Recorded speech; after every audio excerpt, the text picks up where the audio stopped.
يا شنتم فاتا فرقون كله كوتمني دوكا بوتا غفتاف كنمي في عنقماني ديمني للبني عنقداني قالفاتي afaan nagaamanii nakkasaawaniif galuutti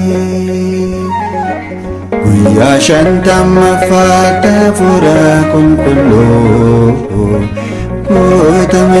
guutamanii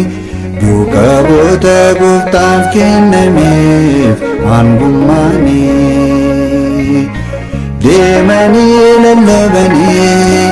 Angadaren gadafati afaan nagaamanii nakkasaawaniif galuutti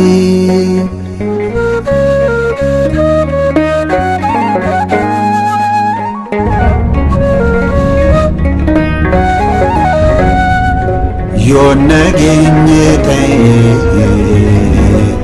akkamitti amanaa Oduutti fakkaata sagaleen fayyina sanyii iddoo maleettis facaafame ta'a biqilee guddachuu akkamitti danda'a maaliif daangeffama tajaajilli keenya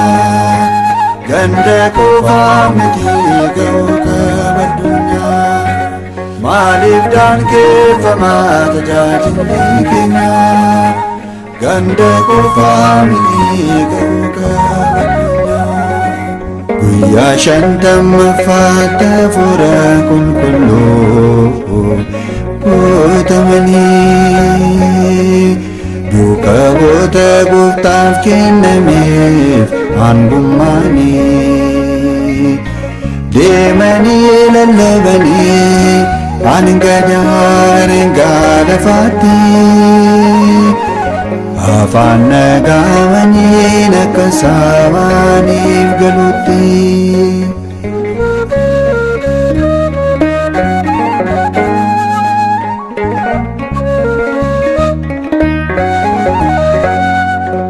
gammachuun foon isaanii tasa iddoo laannee qilleensa mijataa fi haala hin eegganne sammuu qulqulluudhaan tajaajiluu isaanii wangeela gooftaatiin lubbuun somsanii maaliif daangeffama tajaajilli keenya ganda qofaa miti ga'uu qaba addunyaa maaliif daangeffama tajaajilli keenya ganda qofaa miti ga'uu qaba addunyaa guyyaa shantammaffaatti hafuura qulqulluu guutamanii duukaa bu'oota gooftaaf kennameef hangummaanii deemanii lallabanii angadaren gadafatti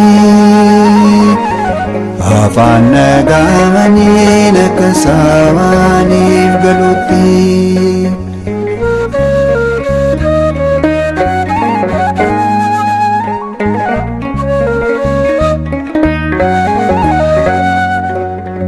keetitti kenname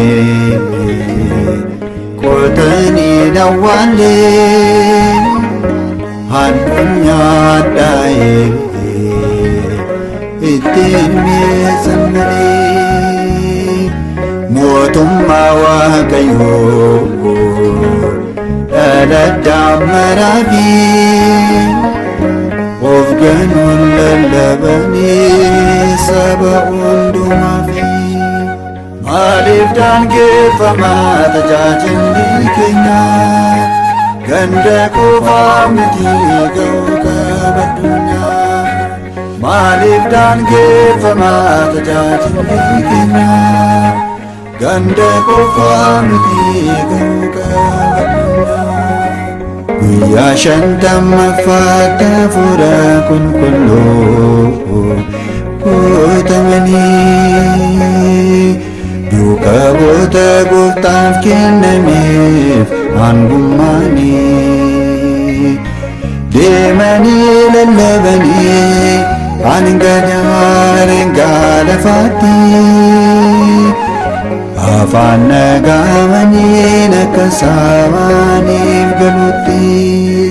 Guyyaa shantammaffaatti hafuura qulqulluu guutamanii duukaa bu'oota Gooftaaf kennameef hangummaanii deemanii lallabanii hanga daangaa lafaatti